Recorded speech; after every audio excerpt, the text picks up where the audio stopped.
Hello बच्चे लोग, कैसे हो?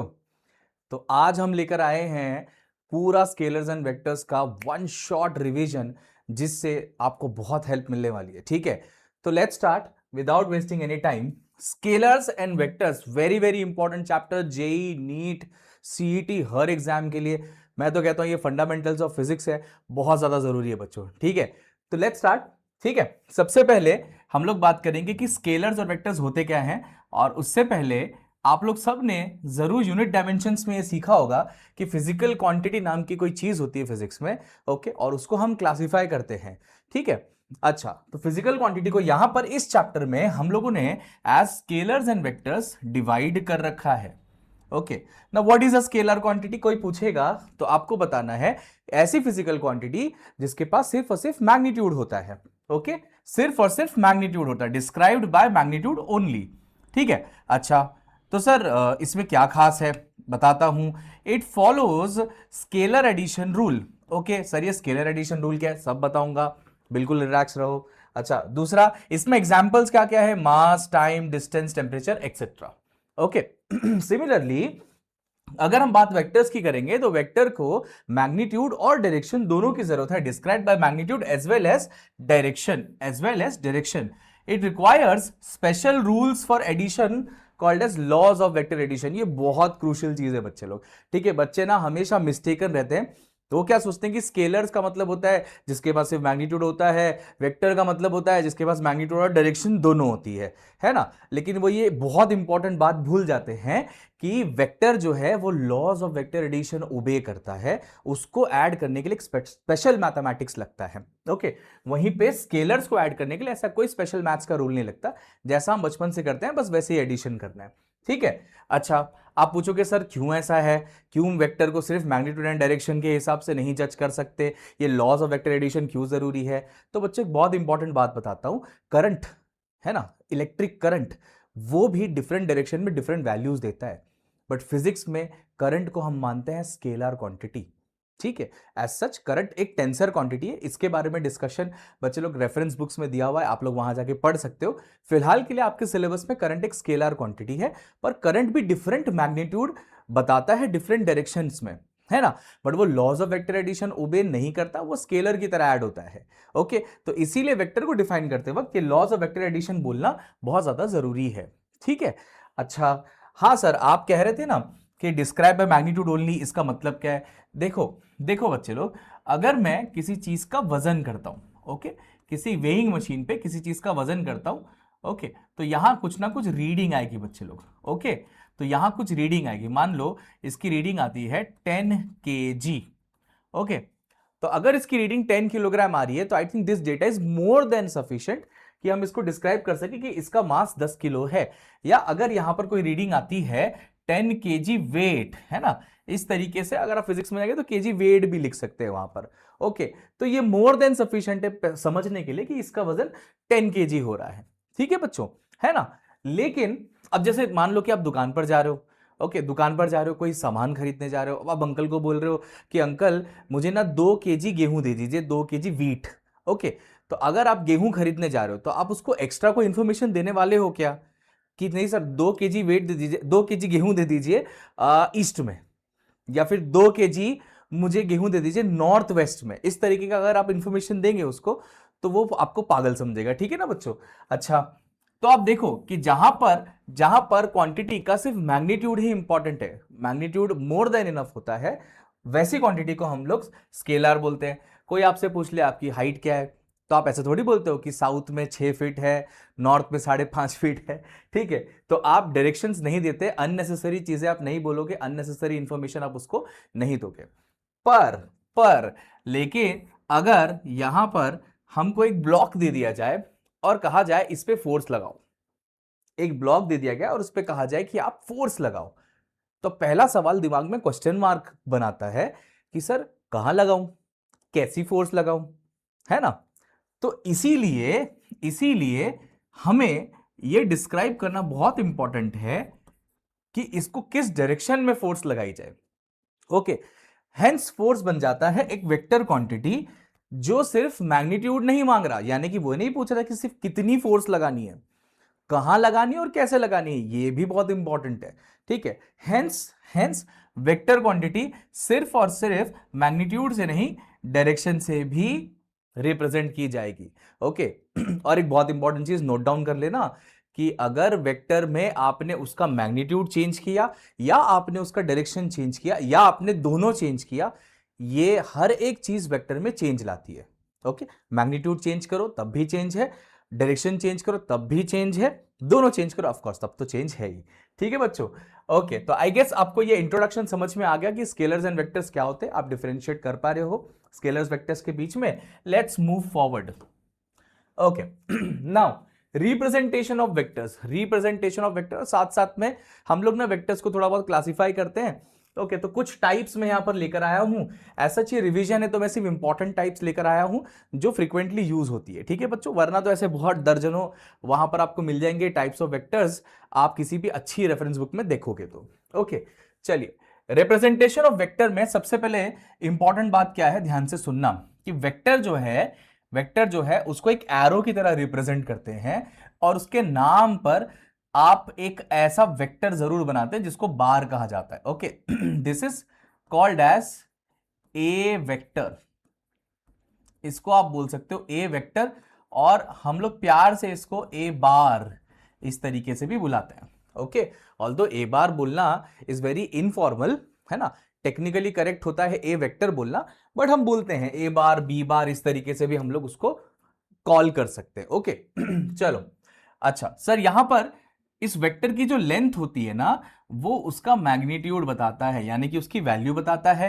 एरो उसकी डायरेक्शन बताएगा, यानी कि जो हेड है वो उसकी डायरेक्शन बताएगा कि कहां किस तरफ वेक्टर डायरेक्टेड है, और टेल बताता है उसकी ओरिजिन, है ना, टेल उसकी ओरिजिन बताएगा कि कहां से वेक्टर शुरू हो रहा है, तो कहां से शुरू हो रहा है, कहां जा रहा है, और उसकी लेंथ कितनी है, ये सब मिला के एक वेक्टर को रिप्रेजेंट करते हैं। और अगर हम उसको सिंबलिक रिप्रेजेंटेशन देना चाहते हैं तो A bar B bar P bar Q bar R bar कुछ भी बोल सकते हैं, ओके। अच्छा, फिजिक्स की दुनिया में आप जाओगे तो ये ए बार बी बार नहीं होगा, वेक्टर्स चैप्टर से जैसे ही आप बाहर निकलोगे ये बन जाएगा वेलोसिटी वेक्टर, ये बन जाएगा फोर्स वेक्टर, ये बन जाएगा मोमेंटम, टॉर्क, ऐसे अलग अलग वेक्टर्स बन के आपके सामने आएंगे, तब आपको इस चैप्टर की बहुत याद आएगी। इसीलिए बोल रहा हूं कि यहां पे पूरा ध्यान देना, आखिर तक वीडियो देखना बहुत बहुत इंपॉर्टेंट है। अच्छा, नाउ सर ये टाइप्स ऑफ वेक्टर क्या होते हैं, देख भाई, अगर तेरे को फिजिक्स में कहीं पर भी पहचानना हुआ कि वेक्टर को ऐड करूं सबट्रैक्ट करूं, सर कैसे इनको मैं हैंडल करूं, कैसे इनमें लॉज लगाऊं, तो आपको इनको वेक्टर को पहचानना बहुत इंपॉर्टेंट है, ठीक है। तो सबसे पहले आते हैं इक्वल वेक्टर। अच्छा सर, इक्वल वेक्टर क्या है, नाम से ही पता चल जाता है कि जिसका मैग्नीट्यूड और डायरेक्शन दोनों सेम हो, ओके। सर ये नेगेटिव वेक्टर क्या होते हैं, देख भाई, मैग्नीट्यूड सेम है बट डायरेक्शन ऑपोजिट है, अच्छा तो ये दोनों तो एक दूसरे को कैंसिल ही कर जाएंगे सर, हाँ एक जगह पर लगेंगे तो ऑफ कोर्स कैंसिल करेंगे, तो आप इनको इस तरीके से बोल सकते हो कि सर ये देखो, A vector is negative of B vector. अच्छा सर, इक्वल वेक्टर को फिर ऐसे रिप्रेजेंट कर सकते हैं, A vector is equals to B vector, बिल्कुल। अच्छा, एक और चीज समझना बच्चों कि मैग्नीट्यूड ऑफ वेक्टर को रिप्रेजेंट करने के लिए आप मॉड का इस्तेमाल करते हैं, ठीक है, इसी को कहते हैं मैग्नीट्यूड, है ना, मैग्नीट्यूड। तो मैं अगर यहां पर यह कह दूं कि magnitude of A bar is equals to magnitude of B bar, तो कुछ गलत नहीं है, बिल्कुल सही है, लेंथ बराबर बराबर है, आप देखो लेंथ एकदम सेम टू सेम है ना। तो सर वैसे तो फिर मैं यहां भी कह सकता हूं कि मैग्नीट्यूड ऑफ ए वेक्टर और मैग्नीट्यूड ऑफ बी वेक्टर बिल्कुल बराबर बराबर है इस केस में भी, ठीक है। अच्छा, फिर आता है को इनिशियल वेक्टर। आप देखो इनका स्टार्टिंग पॉइंट सेम होता है, को इनिशियल वेक्टर वो होते हैं जिनका ओरिजिन सेम होता है। अच्छा, फिर आता है को टर्मिनस वेक्टर, अच्छा जिनका एंड पॉइंट सेम हो, है ना, जो टर्मिनेट एक जगह पे हो रहा है। अच्छा, फिर आते हैं को प्लानर वेक्टर्स, यानी कि जो एक ही प्लेन में लाई करता है, एक ही प्लेन में लाई करना, एक ही प्लेन में लाई करना मतलब जैसे आपके पास एक किताब है, एक बुक ले ले, उसमें दो पेन ऐसे रख दे तू, है ना, दो पेन ऐसे रख दे, ओके। अब ये दोनों वेक्टर इसी प्लेन में लाई करते हैं, इसी किताब के ऊपर लाई करते हैं, ऐसा नहीं कि एक वेक्टर ऐसा है एक वेक्टर ऐसा है, दोनों भी इसके अंदर है, हेंस इनको कहा जाएगा कोप्लेनार वेक्टर, ओके। इनका भी अपना स्पेसिफिक रोल है, फ्यूचर में आप जब चैप्टर को ठीक से सॉल्व करोगे, अच्छे से प्रैक्टिस करोगे, आपको धीरे धीरे और चीजें समझ में आने वाली है, ठीक है। Now comes position vector, this is very very important, this is very very important, okay. Position vector क्यों सर, क्यों जरूरी है, ओके। अच्छा, मान लो कि आपके पास में ना स्पेस में एक पार्टिकल है, एक पॉइंट है ना, और उसको मुझे लोकेट करना है, तो मेरे को बता तेरे पास कितनी कोऑर्डिनेट एक्सिस है? गेस किया? एक्स, वाई, जेड, है ना, and all are mutually perpendicular. तो हर एक एक्सिस से आप कोऑर्डिनेट्स भेजोगे इस पार्टिकल को लोकेट करने के लिए, है कि नहीं, है ना। तो यहां पर इसके पास X comma Y comma Z तीनों एक्सिस से कोऑर्डिनेट्स मिलेंगे। ओके, तो जो वेक्टर ओरिजिन से उस पॉइंट को, उस पार्टिकल को लोकेट करता है, उस वेक्टर का नाम बन जाता है पोजीशन वेक्टर। उस वेक्टर का नाम है पोजीशन वेक्टर। ओके, उसको कैसे रिप्रेजेंट करते हैं वापस आते हैं, पहले यूनिट वेक्टर डिसाइड कर लेते हैं, उसको डिस्कस करते हैं, ठीक है। अच्छा सर, ये यूनिट वेक्टर क्या चीज है? देखो मैं बता देता हूं, ऐसा वेक्टर जिसका मैग्नीट्यूड, अच्छा इसको रिप्रेजेंट बेटा ऐसे करते हैं, you cap. Okay, you cap. तो ये यू कैप जो है, इसका मैग्नीट्यूड आप 1 मान लीजिए। ओके, यूनिट वेक्टर जिसका मैग्नीट्यूड 1 हो और उसके पास डायरेक्शन हो, ठीक है। और इसको कैलकुलेट करने का मैथमेटिकल फॉर्मूला होता है, जो भी वेक्टर है डिवाइडेड बाय उसका मैग्नीट्यूड, ठीक है। जो भी वेक्टर आपको मिला, अगर उसके अलोंग आपको यूनिट वेक्टर फाइंड करना है, तो आप वेक्टर लिखिए, उसकी इक्वेशन लिखिए डिवाइडेड बाय इट्स मैग्नीट्यूड। अब ये क्या चीज है, इस पे अगर एक दो एग्जांपल्स लेंगे तो और क्लियरली समझ में आएगा, बताता हूं। ओके, सबसे पहले तुम एक बात समझो कि यूनिट वेक्टर को हम कोऑर्डिनेट सिस्टम पे कैसे रिप्रेजेंट करते हैं। मान लो ये एक्स एक्सिस है, तो एक्स एक्सिस के अलोंग जो यूनिट वेक्टर होता है फिजिक्स में, उसका नाम है आई कैप। उसी तरह वाई एक्सिस के अलोंग वाले का नाम है जे कैप, और जेड एक्सिस के अलोंग वाले का नाम है के कैप। ओके, तो अब ये जो पोजीशन वेक्टर, ये किस तरीके से रिप्रेजेंट होंगे? ये रिप्रेजेंट होंगे कुछ ऐसे बच्चों, जैसे मान लो कि आर बार है, तो आर का एक एक्स कोऑर्डिनेट होगा, उसका नाम आर एक्स आई कैप होगा। एक वाई कोऑर्डिनेट होगा, उसका नाम आर वाई जे कैप होगा। और एक जेड कोऑर्डिनेट होगा, उसका नाम होगा are Z K cap. And इस तरीके से एक पोजीशन वेक्टर को रिप्रेजेंट करते हैं। ओके, तो मतलब अगर मैंने ए बार कभी लिखा, तो इस ए बार का मतलब सिर्फ ए बार नहीं है, इसका मतलब है A X I cap, A Y J cap, plus A Z K cap. And similarly B bar, P bar, C bar, Q bar, F bar. Force vector, अगर सिर्फ एक पार्टिकल पर फोर्स लग रही है, स्पेस में लग रही है, तो उसको 3 कोऑर्डिनेट से हम रिप्रेजेंट कर सकते हैं ऐसे। Hence position vector becomes very very important, ठीक है। चलो, तो ये थे टाइप्स ऑफ वेक्टर, और इन पे अच्छा खासा डिस्कशन हमने कर लिया है। लेट्स मूव फॉरवर्ड, देखते हैं क्या है अगला। Okay, addition and subtraction of vector बहुत ज्यादा जरूरी है इस चैप्टर का। अगर कोई सोल है तो ये पार्ट है, addition and subtraction of vector. मैं बता दूं, वेक्टर में देखो 2 ही चीजें हैं, एक तो एडिशन सब्ट्रैक्शन और दूसरा मल्टीप्लिकेशन। अगर आपने ये 2 चीज मास्टर कर ली, और तीसरा रेजोल्यूशन भी है, पर रेजोल्यूशन को अगर साइड में कर दो, तो ये 2 बहुत प्राइमरी चीजें हैं। इन दोनों को मास्टर किया तो समझो आपने वेक्टर मास्टर कर लिया, ठीक है। अच्छा सर, ये एडिशन सब्ट्रैक्शन चीज क्या है, बता देता हूं आपको मैं। मान लेते हैं कि हमारे पास में ना यहां पर एक ब्लॉक है, जिसके ऊपर हमने ना 3 डिफरेंट सिचुएशन रखी है। अच्छा, मैं यहां पर ना फोर्सेस का इस्तेमाल कर रहा हूं टू एक्सप्लेन दिस। ओके, सी बच्चे लोग ध्यान देना। ओके, एक मिनट, मैं इसको थोड़ा सा ना यहां ले लेता हूं राइट की तरफ। ओके, ताकि एक्सप्लेनेशन सिंपल हो जाए, इजी हो जाए, सेंटर में आ जाए तो मजा आ जाए, है ना। ओके, आजा बेटा आजा। अरे रे रे रे, अरे रे रे, ये तो गया। हैंग हो गया, चलो कोई बात नहीं, आ जाएगा आ जाएगा, ठीक है, आ जाएगा। ओके ओके, चलो इसको भी ले आते हैं, ठीक है। ओके, चलो, होता रहता है ये सब, मशीन है ना। मशीन है, चलिए आगे बढ़ते हैं। ओके बच्चे लोग, देखो देखो ध्यान से देखना, ठीक है। अच्छा सर, फोर्सेस से क्यों समझा रहे हो? अरे क्योंकि बेहतर समझ में आता है ना। तो मेरे पास एक डब्बा है, एक ब्लॉक है, इस ब्लॉक के ऊपर मैंने 2 फोर्स लगाई, एक F1 वेक्टर और एक F2 वेक्टर। इधर भी लगाई एक F1 वेक्टर, एक F2 वेक्टर। इधर भी लगाई एक F1 वेक्टर, एक F2 वेक्टर। सर यहां तो मेरे को ना क्लियर समझ में आ रहा है, एकदम क्लियर कट समझ में आ रहा है कि यहां पर ना जो एडिशन होगा ना वो सीधा सीधा ऐसे हो जाएगा। तो F bar is equals to F1 bar plus F2 bar. Okay sir, यहां पर ना F bar is equals to F1 bar minus F2 bar.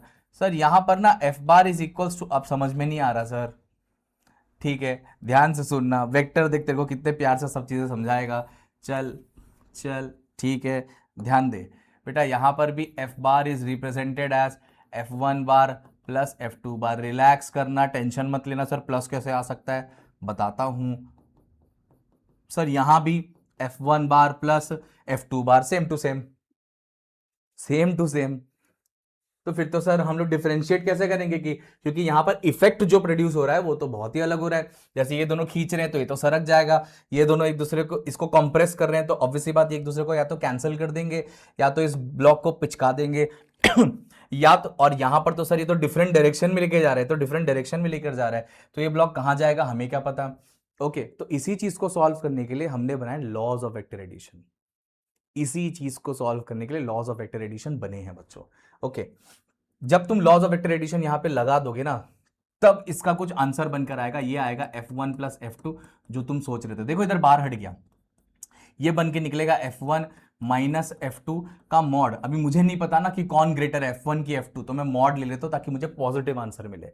Okay, और अगर नेगेटिव मिला तो इसका ये मतलब है कि F2 F1 पे भारी है तो ब्लॉक उधर चला जाएगा। ओके, इतना कॉमन सेंस तो सभी के पास में। तो यहां क्या होने वाला है ये सरप्राइज है, अभी नहीं बताऊंगा ये आगे बताऊंगा। ठीक है, तो यहां तक अगर आपको समझ में आ गया है ना बेटा, तो आप समझो कि बेसिक्स आपने समझ लिया एडिशन सब्ट्रैक्शन का।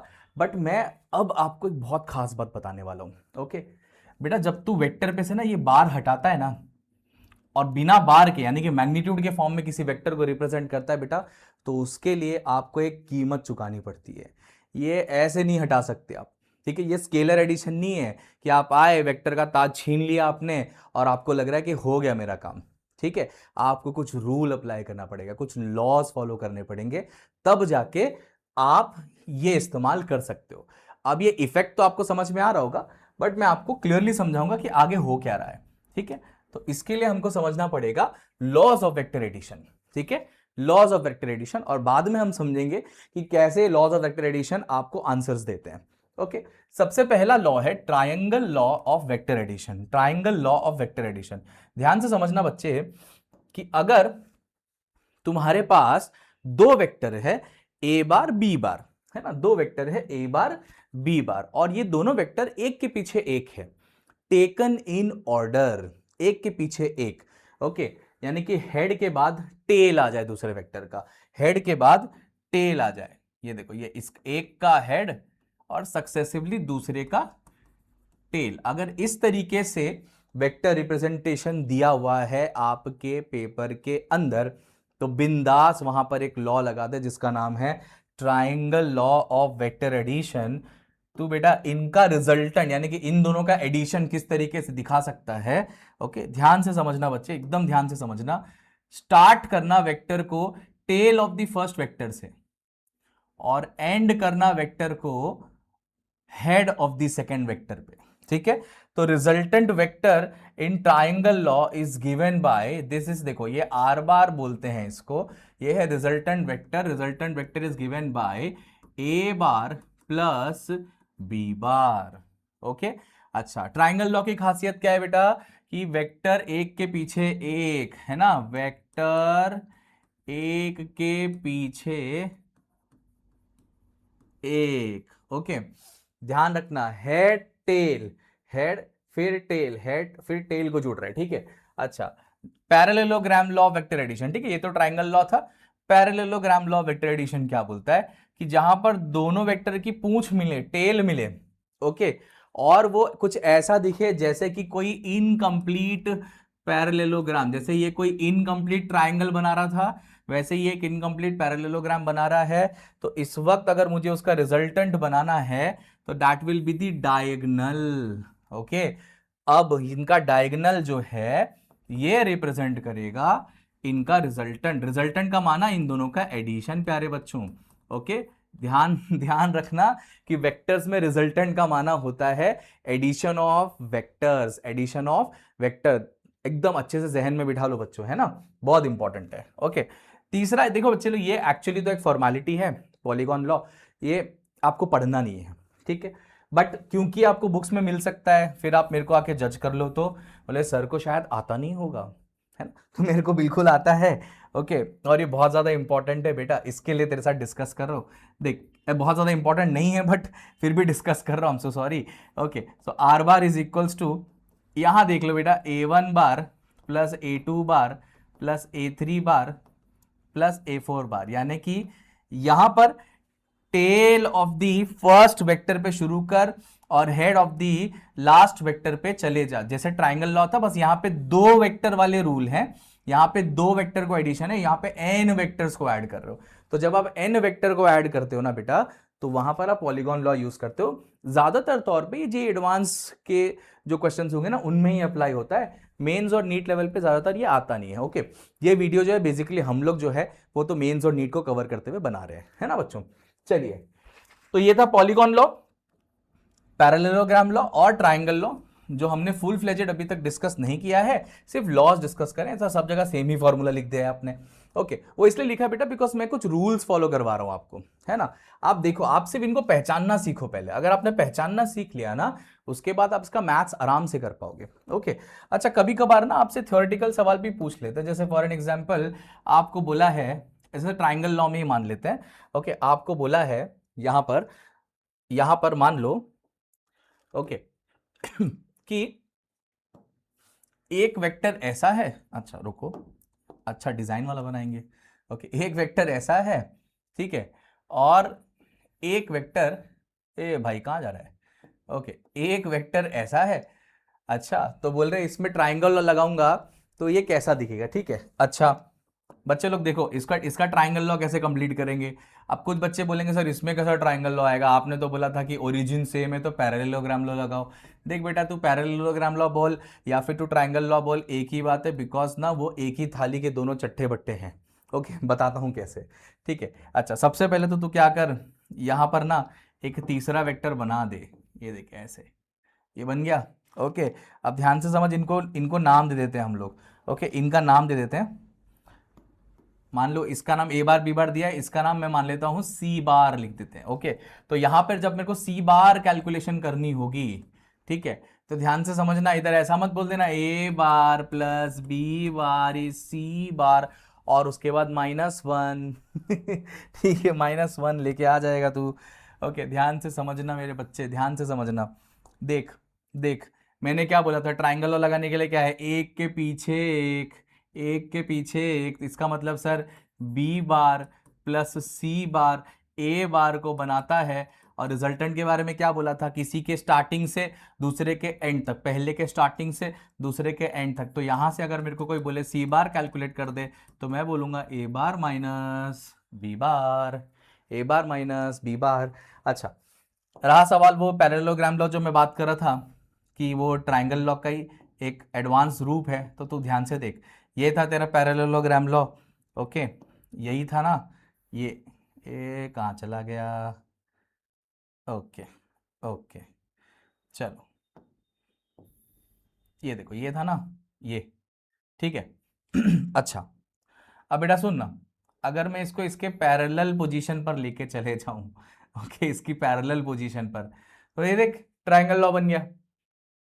नहीं समझा, ओके, देखिए यहां उठा के लेकर आता हूं, यहां उठाकर लेकर आता हूं, तो ये बन गया पैरेललोग्राम लॉ, और यहां रख देता हूं तो क्या बन जाता है, ट्राइंगल लॉ। हाँ, राम ही श्याम है, समझ गए। ओके, तो ये ऐसा ही है बेटा, ये ऐसा ही है, सिंपल है। ओके, तो इस टाइप के सवाल भी वो लोग पूछ लेते थ्योरेटिकल, इसलिए तेरे सामने कर दिया मैंने कि कई थ्योरेटिकल क्वेश्चंस में फंस जाए, बोले आदिल सर ने ये तो बताया ही नहीं था।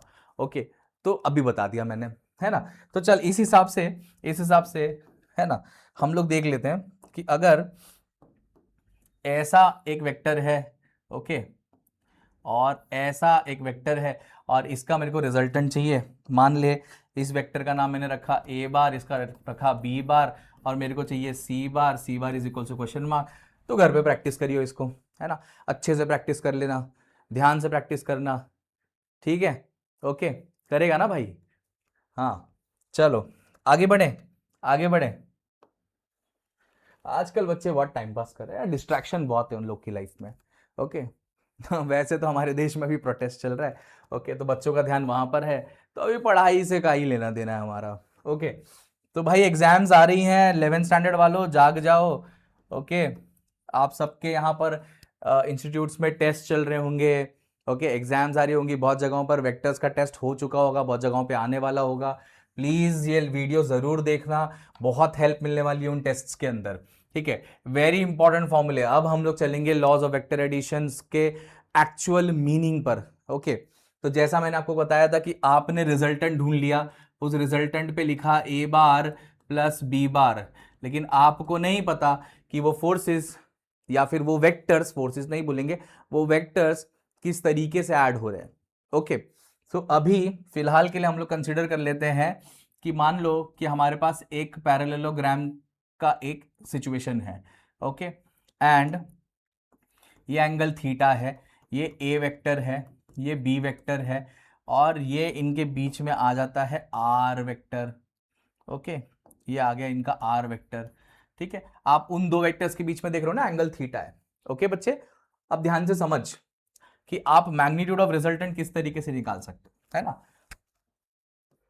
मॉड ऑफ आर यानी कि मैग्नीट्यूड ऑफ रिजल्टेंट। ओके, थोड़ा नीचे लिखते हैं। ओके, मैग्नीट्यूड ऑफ रिजल्टेंट, ध्यान से देखना, magnitude of resultant is given as under root of vectors के स्क्वायर का addition plus 2 into first vector into second vector into cos of angle between the vectors.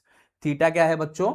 Angle between the vectors जो R bar को form कर रहे हैं। Please ध्यान से देखना, थीटा की वैल्यू अगर आपने गलत ली, रिजल्टेंट खत्म हो जाएगा, है ना, रॉन्ग आ जाएगा आंसर मैथमेटिकली। ओके, तो अब मान लेते हैं वो वाली सिचुएशन। ओके, ये देखो, ये प्रीवियस सिचुएशन पे चलते हैं। कहाँ चले गए, कहाँ चले गए, यहाँ आ गए। सर, सर अभी आपने हम लोग को बताया कि ये देखो दो पैरेलल वेक्टर्स हैं, दो पैरेलल वेक्टर्स है ना, फिलहाल के लिए इनको ए बार और बी बार ही मान लेते हैं। ओके, तो आर का फॉर्मूला क्या पढ़ा बच्चे लोग हम लोग ने? Under root of A square plus B square plus 2ab cos theta, है ना बच्चे? अब तो ध्यान से देख, इधर क्या बनने वाला है? f1 square plus f2 square plus 2f1 f2 cos 0 degree. देख तेरे ट्रिगो की आत्मा को जगाओ, कॉस 0, ट्रिगो की आत्मा ऑफकोर्स जगानी पड़ेगी। कॉस 0 का आंसर क्या होता है? 1। तो तू ध्यान से देख, ये बनता है A square plus B square plus 2ab, यानी कि f1 plus f2 the whole square का रूट, स्क्वायर रूट और स्क्वायर गया, आंसर क्या निकल के आया? देख लिया मैजिक, है ना, मैजिक आ गया कि नहीं? ठीक है, बात समझा? ओके, देख F1 बार F2 बार का एडिशन F1 प्लस F2 में ऐसे कन्वर्ट होता है, ऐसे, है ना। वेक्टर का अगर आप बार छीनोगे तो कीमत चुकानी पड़ेगी। ठीक है, चलो वापस लौटते हैं, वापस लौटते हैं। ओके, हाँ, तो इस तरीके से आपने रिजल्टेंट का फॉर्मूला लिख दिया। अब इसमें अलग अलग केसेस लगा लो, जैसे कि मान लो कि थीटा 0 डिग्री है, तो आर निकल के आ जाएगा a plus B. What if sir theta pi radian है, तो कॉस पाई का आंसर, अभी आधे लोग तो यहीं पे बेहोश हो जाएंगे क्योंकि कॉस पाई की वैल्यू नहीं पता, है ना। तो बच्चे सबसे पहले तेरा काम है तो ट्रिग्नोमेट्रिक टेबल बना ले, और अप टू 360 डिग्री तक इनकी वैल्यूज को बाय हार्ट कर, साइन कोसाइन टैन को, तेरे को बहुत हेल्प मिलेगी, बहुत ज्यादा फिजिक्स में। ठीक है, वैसे मैं बता दूं कि कॉस पाई कॉस पाई जैसे कॉस 0 का आंसर बेटा 1 होता है, तो कॉस पाई का आंसर होता है -1। अच्छा, तो सर यहाँ पे माइनस लग जाएगा, यस, तो सर फिर ये a minus B the whole square बन जाएगा, A square plus B square minus 2ab, है ना, A square plus B square minus 2ab, तो a minus B the whole square, तो यहां पर आ जाएगा a minus B. Sir what if अगर थीटा को मैं 90 डिग्री ले लूं, 90 डिग्री, तो r निकल के आ जाएगा under root of A square plus B square. Sir ये तो कहीं देखा देखा सा लगता है, ये तो कहीं देखा हुआ लगता है, ये तो कोई पाइथागोरस थ्योरम जैसा लग रहा है। हाँ हाँ, बिल्कुल पाइथागोरस थ्योरम है बच्चे ये। तो ध्यान से देखना, तूने वेक्टर के बीच में कितना एंगल बना दिया, वेक्टर के बीच में कितना एंगल बना दिया? 90 डिग्री। और अब तुम क्या चाह रहे हो? रिजल्टेंट वेक्टर, ये देखो ये रहा रिजल्टेंट वेक्टर। अच्छा, ये देख, इसको उठा के यहाँ लेके आ, अरे वाह सर, ये तो बहुत ही मस्त है। ए बार बी बार आर बार 90, अरे ये तो पाइथागोरस से हो गया सॉल्व, ये तो लग गया Pythagoras. A square plus B square is R square, या फिर R is equals to under root of A square plus B square. ठीक है, समझा है ना? मजेदार है सर, ये इतना मुश्किल भी नहीं है अभी तक, जितना समझ रहे थे हम लोग, इतना टफ नहीं है। ठीक है, अच्छा तो अच्छा उसके बाद थीटा की वैल्यू सिर्फ यही आती है क्या सर? थीटा तो कुछ भी हो सकता है ना बच्चों, थीटा तो कुछ भी डाल सकते हैं वो लोग। ठीक है, इसलिए आप घर पे प्रैक्टिस करो ना बेटा। 0 पाई और 90 मैंने इसलिए बताया बिकॉज ये मोस्ट कॉमन है, मोस्ट यूज्ड है। इसके बीच की चीजें आपको ही प्रैक्टिस करनी पड़ेगी ना प्यारे बच्चे। ओके, तो तू थीटा बदलता जा, तेरे को नया नया रिजल्टेंट मिलता जाएगा। ओके, चलो ठीक है। अच्छा, रिजल्टेंट के बारे में एक चीज और समझना बच्चे। ओके, कि देख ये रिजल्टेंट की मैक्सिमम वैल्यू होती है। ओके, किसी भी दो वेक्टर का मैक्सिमम रिजल्टेंट ये निकल के आता है, और बेटा ये ए माइनस भी मिनिमम वैल्यू है। ओके, तो एक चीज समझना कि जब कभी भी तुझे बोला जाए कि दो वेक्टर है सम ए बार एंड बी बार, और बोला जाए कि इसका रिजल्टेंट फॉलोइंग ऑप्शंस में से कौन सा नहीं होगा या कौन सा होगा, है ना, या कौन सा हो सकता है, तो ध्यान में रखना कि a प्लस बी और a माइनस बी कर लियो। जैसे कि मान ले इसका है 5 वैल्यू और इसका है 10 वैल्यू। ओके, तो एक बार तो 10 प्लस 5 करना, उसका आंसर आएगा 15, और एक बार 10 माइनस 5 करना, उसका आंसर आएगा 5। तो अब तेरा जो रिजल्टेंट है, चाहे तू कोई भी एंगल ले ले, 5 से 15 के बीच ही रहने वाला है। 5 से 15 के बीच ही रहने वाला है। तो अब तेरे पास मान ले 4 ऑप्शन है, A B C D. Okay, एक जगह 5 लिखा है, एक जगह 10 लिखा है, एक जगह 15 लिखा है, एक जगह 20 लिखा है। तो अब इनमें से करेक्ट ऑप्शन कौन सा है जो इनकरेक्ट है? ओके, क्या आंसर 5 आ सकता है? आ सकता है सर। क्या आंसर 10 आ सकता है? आ सकता है सर। अच्छा, क्या आंसर 15 आ सकता है? हाँ सर आ सकता है। 15 भी आ सकता है, बिल्कुल आ सकता है। ओके, क्या आंसर 20 आ सकता है? बिल्कुल नहीं आ सकता है ना, बिल्कुल नहीं आ सकता है। ओके, बात समझे, है ना? तो 5, 10, 15, 20 नहीं आ सकता है। वाई? बिकॉज सर मैक्सिमम से मैक्सिमम 15 आ सकता है, मिनिमम से मिनिमम 5 आ सकता है, तो 5 से 15 के बीच में कुछ भी आ सकता है, हेंस 10 आ सकता है, पर 20 नहीं आ सकता है। ओके, तो एक और वैरायटी का सवाल हमने यहां पे कवर कर लिया। ठीक है, देख ऐसे मैं बताता जाऊंगा बेटा, है ना, ऐसी चीजें बताता जाऊंगा, और ऐसे हम लोग सीखते चलेंगे।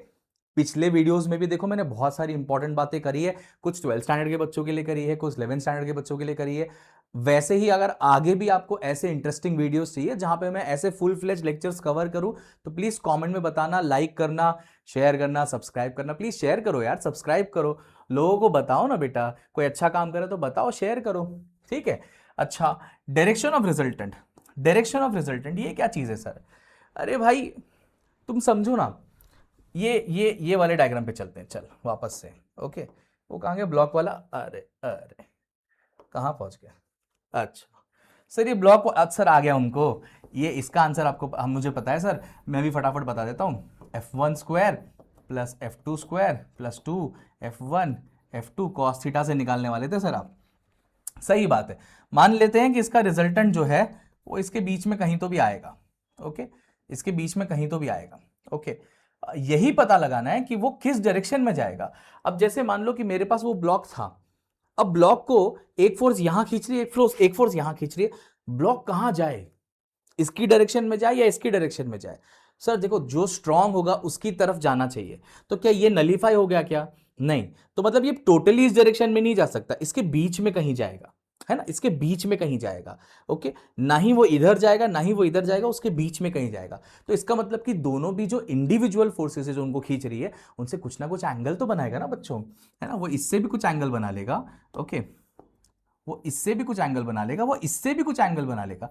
मान ली इसका नाम अल्फा है, इसका नाम बीटा है, तो ये अल्फा और बीटा को ही हम लोग बोलते हैं डायरेक्शन ऑफ रिजल्टेंट। समझ आ रही है बात? तो क्यों जरूरी है डायरेक्शन ऑफ रिजल्टेंट को बनाना? उसका रीजन ये है कि आपको क्या पता कि रिजल्टेंट कहां जा रहा है, किस डायरेक्शन में जा रहा है, या इंडिविजुअल वेक्टर से वो किस जगह पर कोई चीज को खींचेगा। ओके, किस लाइन में वो चीजों को लेकर जाएगा, ये बहुत इंपॉर्टेंट है। ओके, तो इस हिसाब से हमने रिजल्टेंट के यहां पर कुछ फॉर्मूले बना रखे हैं, ध्यान से देखना। अच्छा, सबसे पहले तो मैं दोबारा से ये डायग्राम बना देता हूं कि मान लो कि हमारे पास एक पैरेललोग्राम लॉ जैसा ही सेटअप है। ओके, इस तरीके का, है ना, और बैठ जा भाई, ठीक है। अच्छा, परफेक्शन को एक्सक्यूज कर देना बच्चे लोग, कॉन्सेप्ट पे ध्यान देना। अरे तुम तो यार, चलो ठीक है, चलो यहाँ देखो।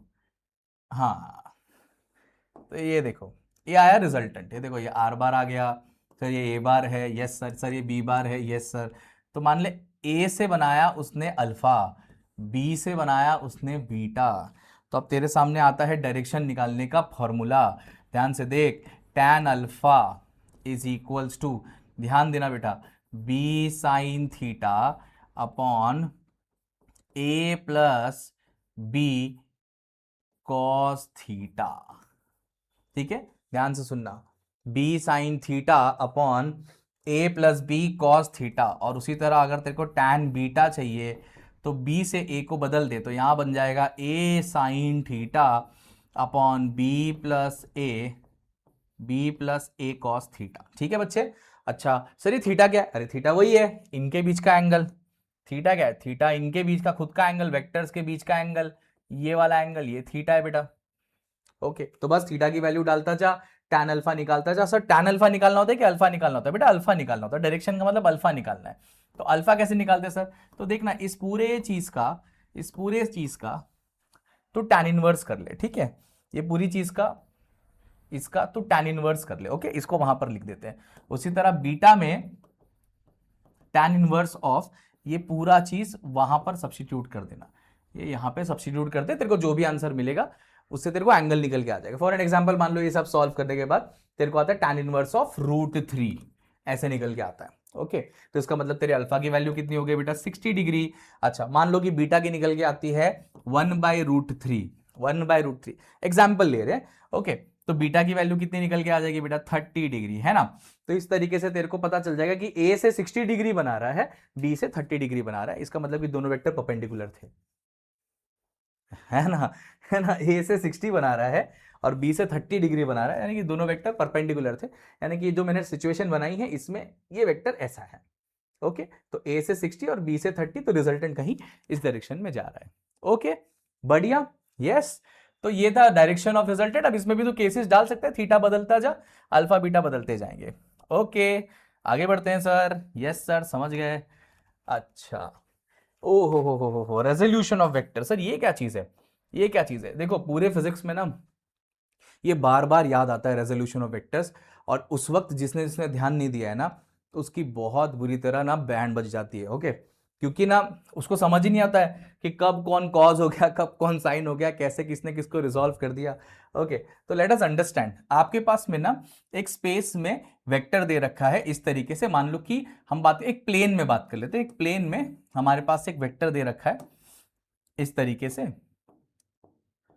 ओके, मान लो ये एक प्लेन है हमारे पास में, ठीक है।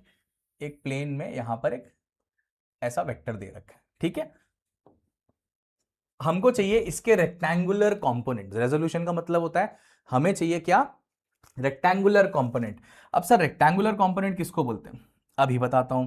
ओके, रेक्टेंगुलर कंपोनेंट बोलते हैं बेटा एक्स और वाई डायरेक्शन में इसके प्रोजेक्शंस को। ओके, तो अब जैसे ये वेक्टर है, अगर मैं यहां पर एक्स और वाई बना दूं, ओके, जैसे मान ले कि ये डायरेक्शन में एक्स बना दिया मैंने और ये डायरेक्शन में यहां पर मैंने वाई बना दिया।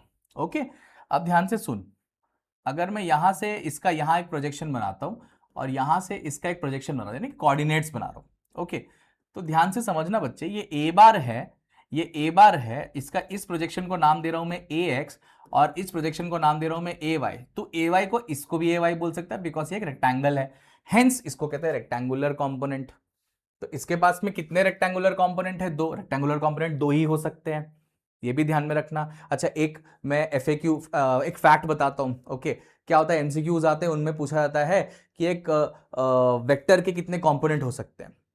तो बच्चे लोग आंसर क्योंकि ये पढ़ के गए होते हैं तो बोलते हैं दो, ठीक है। द आंसर इज कि वेक्टर के आपको बताना पड़ेगा कि किस डायमेंशन में आप मांग रहे हो। 2 डायमेंशन में मांग रहे हो, 3 डायमेंशन में, ऐसा कुछ मेंशन नहीं है वहां पर। तो आपको बोलना है any number, I don't know, any number कुछ भी हो सकता है। पर अगर उसने बोल दिया कि एक वेक्टर के कितने रेक्टेंगुलर कंपोनेंट होते हैं, तब आपको आंसर देना है 2, समझे, है ना। और एक वेक्टर के स्पेस में कितने कंपोनेंट होते हैं, तो आंसर देना है 3। ओके, अच्छा, अब मैं तेरे को रेजोल्यूशन सिखा दूं फटाफट, है ना, फटाफट झटपट सिखा दूं। ओके, तो अगर तूने एक ऐसा वेक्टर माना है और उसके दो कंपोनेंट बनाता है, एक एक्स में और एक वाई में, ओके, एंड हम मान लेते हैं कि ये एंगल थीटा इसके साथ बना रहा है और इसका नाम आर है, आर वेक्टर है, तो बेटा आर एक्स हो जाएगा आर का कॉज कंपोनेंट। ठीक है, ध्यान देना कि थीटा के एडजेसेंट वाला कॉज कंपोनेंट और आर वाई हो जाएगा साइन कंपोनेंट। ठीक है, R cos theta, R sine theta, R का कॉस थीटा, आर का साइन थीटा। तो ये देखिए इस ट्राइंगल में कॉस थीटा लगा। ओके, तेरे पास ए वेक्टर है ना, तो cos थीटा लगा दे, एडजेसेंट अपॉन हाइपोटेनियस, एडजेसेंट क्या है ए एक्स अपॉन ए, तो ये देख ए एक्स क्या निकल के आ गया, ए cos थीटा, और सिमिलरली ए वाई क्या निकल के आ जाएगा, ए साइन थीटा। मेरे तेरे पे ट्रस्ट करो, देखो साइन थीटा लगाना आता है। ओके, साइन थीटा लगाना सबको आता है। ओके, तो सर फिर ऐसे अगर मैं इस तरीके से जाऊं ऐसे, तो इसके भी तो सर ऐसा, ओके ओके ओके, ऐसा और ऐसा दो बन जाएगा। अच्छा सर, एक मजेदार बात बताता हूं। ओके, क्या करने वाले हैं, थीटा, ठीक है, ये मैथमेटिक्स वाले जो है ना ये फंसा देते हैं। ओके, वो क्या करते हैं कि हमेशा ना एक्स एक्सिस से थीटा बनवाते हैं, पर हमारे फिजिक्स वाले कभी कभी वाई एक्सिस से भी थीटा बनवा देते हैं। ओके, तो सर इसका नाम क्या है, इसका नाम मान ले पी है, पी बार है, तो सर ये पी वाई हो गया, ये पी एक्स हो गया। सर हॉरिजॉन्टल को एक्स, वर्टिकल को वाई, बराबर है सर। तो सर फिर P X is P cos theta, ऐसा क्यूट से बच्चे ने बोल दिया।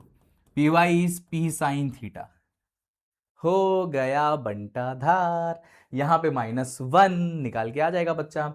देख बेटा मैंने क्या बोला था, थीटा के एडजेसेंट वाला, तो ध्यान रखना थीटा जहां कॉज वहां। ओके, थीटा जहां कॉज वहां, तो थीटा यहां तो कॉज ये बनेगा और साइन ये वाला बनेगा। तो अब जल्दी जल्दी से देख लो, ओके जल्दी जल्दी से देख लो कौन कॉस बनेगा कौन साइन बनेगा, तो P cos theta, P sine theta. ठीक है, ध्यान से देखना, यहां पर हॉरिजॉन्टल कॉस और वर्टिकल साइन ऐसा रट्टा मत मार ले भाई, है ना, ये रट्टू तोता मत बनना बेटा, समझ ले। कॉस और साइन, कॉस और साइन कैसे बनते हैं, हॉरिजॉन्टल कॉस ऐसा नहीं होता है सर, थीटा किधर है, थीटा इधर है, तो ये कॉस यहां नहीं है, तो ये साइन, खत्म हो गई बात। ठीक है, दी एंड। आगे बढ़ो, तो रेजोल्यूशन आई गेस क्लियरली समझ में आ गया किस तरीके से करते हैं। सर यहां पर भी कुछ और चीजें सीख सकते हैं हम लोग। हाँ बता देता हूं, जैसे तेरे को मान लो कि मैग्नीट्यूड ऑफ रिजल्टेंट निकालना है, जैसे तेरे पास रिजल्टेंट में R X I cap plus R Y J cap इस तरीके से इसको रिप्रेजेंट किया है, तो आर हम निकाल सकते हैं under root of R X square, ए भाई क्या हो रहा है, R X square plus R Y square. और उसी तरह अगर मेरे को आर बार को इस तरीके से रिप्रेजेंट करके बताया, R X I cap plus R Y J cap plus R Z K cap, इस तरीके से दिखाया, तो मैग्नीट्यूड ऑफ रिजल्टेंट बच्चे, ये मैग्नीट्यूड ऑफ रिजल्टेंट है which is R is given by under root of, ध्यान से सुनना, R X square plus R Y square plus R Z square. ठीक है, बहुत ज्यादा जरूरी है, बहुत इंपॉर्टेंट है, बच्चे लोग से ये मिस हो जाता है बच्चों। ओके, उनको समझता ही नहीं कि ये कहां से आया, तो ये यहां से आया है। ठीक है, ओके, मैग्नीट्यूड ऑफ रिजल्टेंट कैसे निकालते हैं आफ्टर रेजोल्यूशन। ओके, चलिए सर इसमें भी डायरेक्शन निकालते हैं क्या, निकाल लेते, ये रहा तेरा थीटा, लगाना tan इनवर्स, tan इनवर्स। अच्छा सर इसमें वो साइन थीटा वाला फॉर्मूला लगाने की जरूरत है, नो नीड बेटा, बिकॉज यहाँ पे सब परपेंडिकुलर ही है, तो उसकी जरूरत ही नहीं है। चुपचाप तू वहां से एक स्पेशल केस सॉल्व करेगा, तेरे को हमेशा y अपॉन एक्स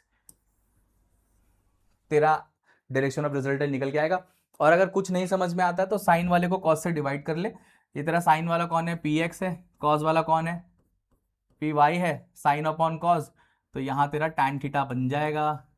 तो थीटा हो गया टैन इनवर्स ऑफ ये वाला फंक्शन, देख लो भाई, tan inverse of P X by P Y. तो फर्क नहीं पड़ता कि ऊपर कौन है नीचे कौन है, हमको देखना पड़ता है साइन कौन है कॉस कौन है, साइन से कॉस को डिवाइड कर, जो भी आंसर, जो भी एंगल तेरा बन के आ रहा है वो तेरा आंसर है।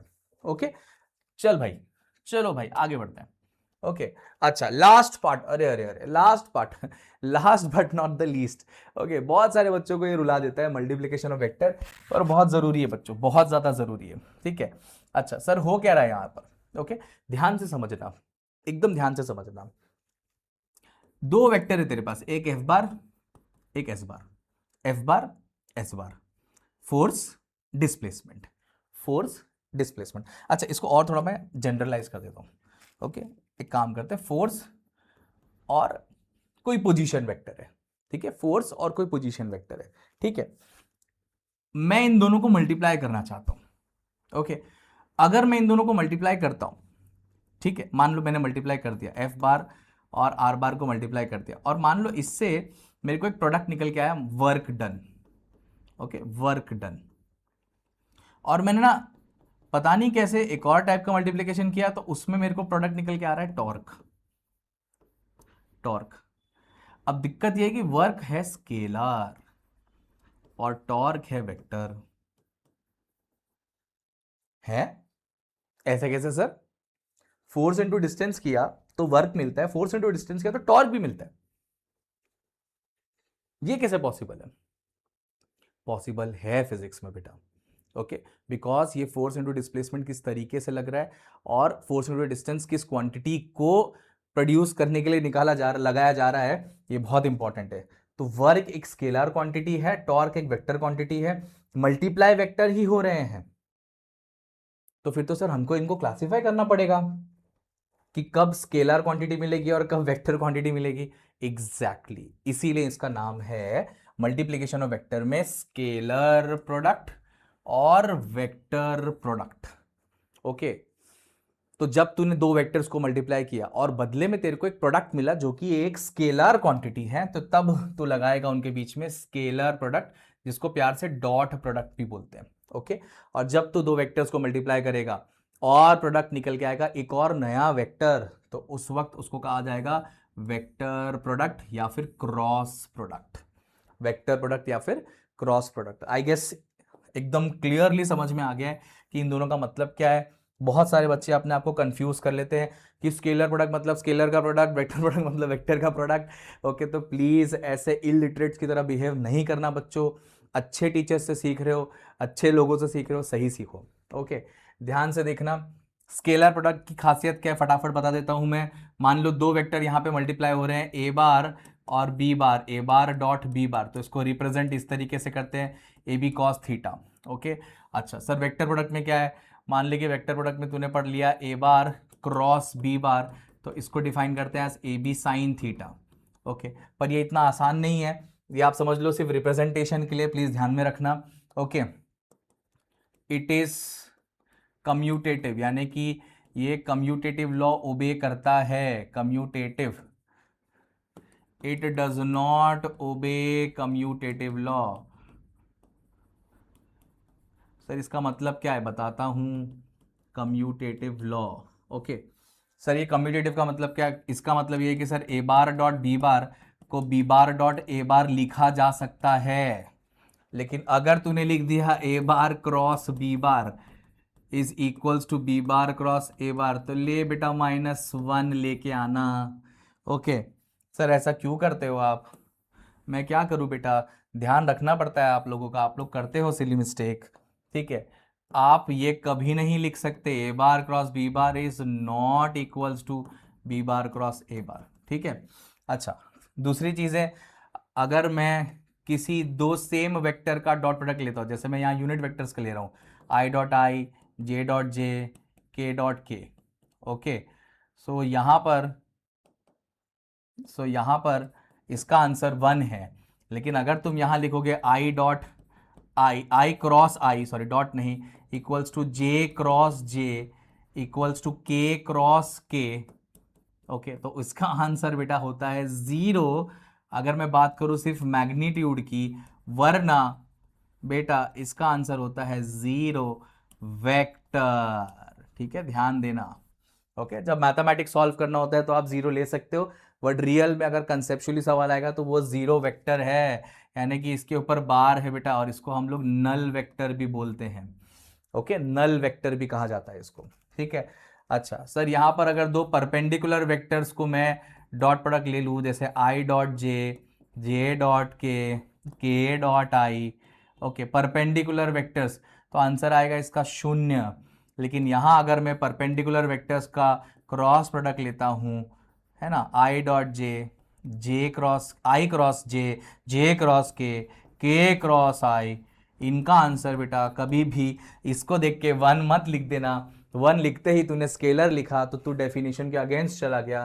तो बेटा आई क्रॉस जे का आंसर के कैप निकल के आएगा, जे क्रॉस के का आंसर आई कैप निकल के आएगा, और के क्रॉस आई का आंसर जे कैप निकल के आएगा। ध्यान से सुनना, it does not obey commutative law, does not obey commutative law. तो जे क्रॉस आई का आंसर बेटा के कैप नहीं है, माइनस के कैप है।